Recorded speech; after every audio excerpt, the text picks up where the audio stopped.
జగన్మోహన్ రెడ్డి ఇప్పుడు ఆ వైఎస్ఆర్ కాంగ్రెస్ ఆమె ఎవరు ఆమె మాజీ మంత్రి రోజా అవాకులు చవాకులు. ఏమంటుంది సార్ ఆవిడకేంటి వచ్చిన ఇబ్బంది? నువ్వేం చేయాలి యాక్చువల్గా ఇవాళ రోజాయే కాదు అటు వనిత సుచరిత కళ్యాణి రజని అందరూ సమర్థించాలి. వైసీపీ మహిళలంతా కూడా ఇవాళ జగన్పై ఒత్తిడి తేవాలి. మనం చేద్దాం, మనం కూడా తీర్మానం చేద్దాం. అంటే వాళ్ళు చేసిన వాళ్ళని నమ్మే పరిస్థితి లేదు కదా సార్. తల్లిని చెల్లెల్ని బయటికి ఎంటేసినాడు, మహిళలకు రిజర్వేషన్ ఇస్తాడేమంటే మాత్రం నమ్మేది ఎవరు? నమ్మే అవకాశం లేదుగా. అంటే ఇప్పుడు ఇవాళ ఏమని చెప్పాడు ఆ రోజు షర్మిలకి ఏమని చెప్పాడు జగన్మోహన్ రెడ్డి?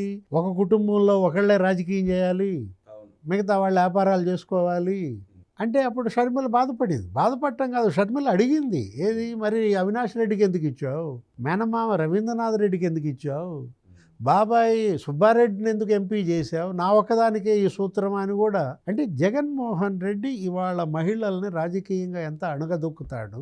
మీరు చెప్పినట్టు ఆయన కుటుంబంలో మహిళలే ఉదాహరణ.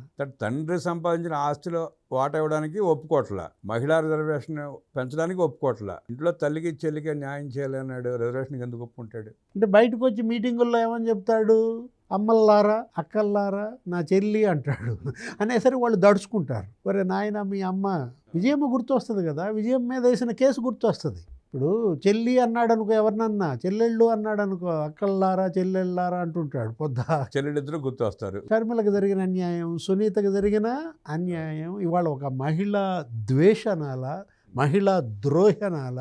జగన్మోహన్ రెడ్డికి మొన్న ఎన్నికల్లో ఏ మహిళ ఓటేయలేదు. ఎందుకంటే కొంగు జాచి కన్నీళ్లతో అడిగారు చెల్లెళ్ళు ఇద్దరు. ఆ రోజు ఏమని చెప్పారు, అసలు ఎవరికైనా ఓటేసుకోండి మీరు, మా అన్న పార్టీకి మాత్రం ఓటే ఇవ్వకండి అన్నారు. అవును, స్పష్టం చేసింది. సునీత షర్మిల అసలు చిన్నమ్మ సౌభాగ్యం అయితే ఒక ఓపెన్ లెటర్ రాసింది, ఏది మా ఆయన చంపినాడికి టికెట్ ఇచ్చాడు అని చెప్పి, వివేకానంద రెడ్డి భార్య.